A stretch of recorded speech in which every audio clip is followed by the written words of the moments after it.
Yo, this is Deontay the Bronx Bomber Wild, the WBC heavyweight champion of the world. And I'd like to give a big shout out to CJ Goodfella of Sports TV. Bomb Squad, baby. Don't forget to check out our sponsor, The Health Blaze, at thehealthblaze.com. 100% all natural products from lotions, soaps, foot soaks, bath bombs, and much, much more. Use the promo code Goodfella1Boxing.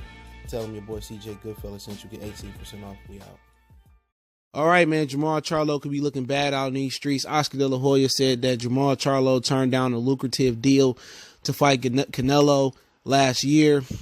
Said they offered him a good deal, and basically that the train has sailed, or he said it's gone. You know, they not looking to fight Jermall Charlo. Can you believe Oscar or not? Let's talk about it. I'll link the interview in the description on the source link. Shout out to the brother Banco Boxing. Y'all go subscribe to him. He sent me the interview on Twitter.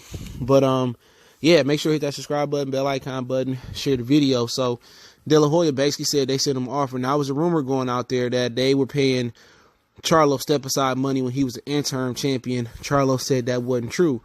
All right, but he said somebody turned it down on Jermall Charlo's side of the street, and then he said it didn't even get to Jermall Charlo. Now, at the end of the day, Eddie Hearn also sent Jermall Charlo a deal, and they asked, what's his coach name? Ronnie Shields, excuse me. They asked Ronnie Shields about the deal.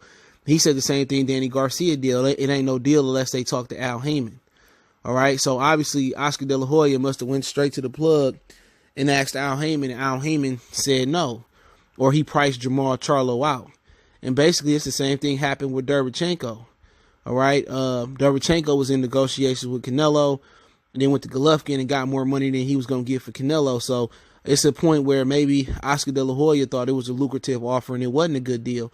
But also something to look at, too, that some people might not have put together. He may have trying to put Jermall Charlo in a multiple fight deal with Golden Boy in the zone, and Charlo only probably wanted a one fight deal to come over there. So you remember Oscar De La Hoya did that to Mikey. You can get the Cotto fight at 54 if you sign a multiple fight deal. You know what I'm saying? So I think Oscar De La Hoya was trying to promote Jermall Charlo. All right, I think he wanted to put him in a multi-fight deal. He said it was a lucrative deal to him. You know, he tried to give Derevchenko peanuts. How's Derevchenko make more money fighting Golovkin than he do Canelo? You know what I'm saying? Same thing they did with Kovalev. They started off low with Kovalev. They offered Kovalev, what, 3, 4? I can't remember what it was. He eventually got all the way up to $12 million. If Jermall Charlo was making anything less than the 12 to $15 million that Danny Jacobs got, and he probably got more star power than Danny Jacobs, then he like, no. You know, he like, no, I'm good on it. So you can take Oscar De La Hoya words for a grain of salt. He probably telling the truth, but he not telling the entire truth about that deal. And that deal probably was a multiple fight deal, or it wasn't as lucrative much as it was. And remember, Charlo wasn't getting $1 million in 2018. So he probably was offering him about $3 or $4, $5 million, which is 3 or 4 or 5 times more than he was getting. In the grand scheme of things, that's enough money. But everybody looking at what Danny Jacobs got. You know, Danny Jacobs reportedly got $15 million. Kovalev got $12 million. You know what I'm saying? Derevchenko got $5 million. And remember, they didn't really want to fight Derevchenko, so they shortchanged Derevchenko. So at the end of the day, if Charlo really wanted that money, he really wanted that fight, and wanted to fight, you're going to have to take short money to get that fight. So, you know, it didn't seem like he said it was up to him. It seemed like somebody on the other side of the street turned it down. They always saying that we are our own boss, and then you call them, oh, send it to Al. So De La Hoya probably sent the offer to Al. He could be lying, but it's over with. He said that fight is not going to happen. And I think that's in the best interest of Jermall Charlo's career, because you're not going to beat him on his own. You know what I'm saying? Everybody shooting for the Canelo fight is just a financial haven. You know what I'm saying? Everybody shooting for that fight. Like, that fight is this big fight, and it's just going to bring you more money. But guess what? You're going to get a loss. If you don't knock Canelo out, you know, you're not beating a $330 million man from the zone. That's just the God honest truth. And people need to wake up to that. You're not going to whoop him. You just going over there for a check. And he's saying, well, you know, when I was a fighter, even though I was the A side, I wanted to fight guys. I wasn't looking to get as much money. It's different. Because, you know, people got decisions versus Oscar. It's going to be hard to get decisions versus Canelo. The zone got over 300 million tied up into him. You know, and you got the drug test thing surrounding Canelo Alvarez, which you might not get a fair shake. The judges, all the officials, the refs, the Nevada State Athletic Commission, wherever y'all fought, California State Athletic Commission against you. So dudes know I'm selling my older Canelo, so they want to sell it at the highest point. So I'm guarantee you, man, Oscar De La Hoya not being truthful. It's subjective what he think a lucrative deal is. Either it was a multi-fight deal to sign with Golden Boy, or it was a $4 or $5 million deal that wasn't enough. You know, they probably looking for $10 million. They looking for the 12 to 15 that Kovalev and Danny Jacobs got. I can tell you what it was. He thought it was enough money. It wasn't. So they moving on. Canelo don't want to fight Charlo. Never did. He kind of ducked the Demetrius Andrade thing. So now that the Canelo train is sailed, we know the Triple G train ain't. Then left the station. The Triple G train definitely leaving the station. So right now it's even more of a chance for Charlo to fight Andrade. You know what I'm saying? That's $7 million right there to fight Andrade. I don't understand why Jermall Charlo don't want to fight him. I don't get it. It makes too much sense. Too much sense. You know?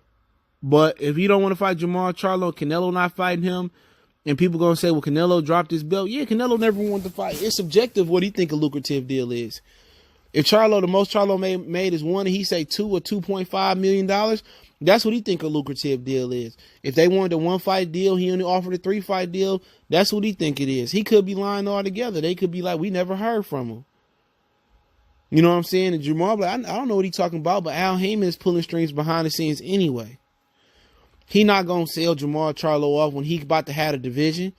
Triple G about to get up out of there. You know, he got Chris Eubanks Jr. that might become the Super WBA title holder. So the division about to turn tides, and he got them dogs at 54 coming up. So he rather protect Jermall Charlo record and wait till the cavalry come up for 54 and do it that way. But when you the B side, let me tell you this right now. Everybody talk about A side, B side, C side, Z side, whatever you want to talk about. And you really want fights like Canelo, you got to take what they offering. If you really can do the job, the money going to come on the back end. You got to take what they offering. Same thing with Floyd Mayweather. Mayweather showed up for the De La Hoya fight. De La Hoya did the rings, the official. He picked the gloves. All Floyd had to do is put his shoes on, his socks on, his drawers on, and his shorts on to perform. You know, you got to be the B side, you know, in this situation. But like I said before, they got a bigger thing for Charlo. Charlo can't beat Canelo no way. Not under these circumstances. They can't. So he need to move on anyway. Let Canelo go to 68-75. You got a good $7 million payday with Andrade right there. That's good enough. If you don't want that fight, then it is what it is. I can't have no pity on him. If you claim you being ducked and you ducking, you a hypocrite no matter what it is. If it's in your division and somebody come in your division and it's a good for another champion for real, and say you ducking me, and then you claiming another champion ducking you, and you ducking somebody, well, that washes it. You a hypocrite. You can't be ducking the fade. You can't duck a fade and say you getting ducked. It don't work that way. So at the end of the day, it is what it is.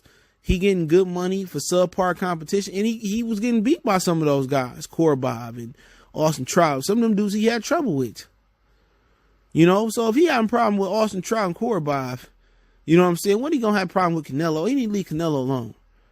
Everybody want to chase after Canelo and trying to make him a bigger star. It ain't that he a great fighter. It's like he impossible to beat. The officials, the drug, all that stuff, man. I wouldn't even pay him no attention. I'll be chasing greatness, man. Y'all be like, man, y'all see he dropped his belt. I can't do nothing. That's a fact. All this him sending contracts behind the doors. Come on. Why did he drop his belt then? Why didn't he send me a contract to keep his belt? That's all it was. And you never know what the deal was. It could have been a catchway. It could have been a rehydration clause. You know how Canelo do. That deal was hot wired in, and Oscar De La Hoya wasn't trying to, put no Charlos in with Canelo. Charlo didn't want to fight Jamil. He chose to fight Kirkland. He didn't want to fight Jermall. He didn't want to fight Andrade. He really didn't want to fight Lowry till he pulled up. So it depends on who you talk to. Jermall need to continue his career and see what's else out there for him, and just do what he tend to do. But hey, let me know what y'all guys think about this. You believe Oscar? You believe that it was or wasn't an offer is the question. And did you want to see Canelo and Jermall, Charlo, and who would you picking in the comment section? Let me know, man. Don't forget, we on Facebook, Instagram, Twitter. You can reach out to the email. If you have a business question, inquiry, sponsorship, video request, keep sharing the videos. Want to make a donation? That link's in the description. Best way to donate is share the video. Appreciate the love, support. Let me know what you guys think about the situation. I'll link the interview in the description. Check out our middleweight playlist. We got welterweight, middleweight, boxing rumors, boxing news, prospect playlist, NBA, NFL.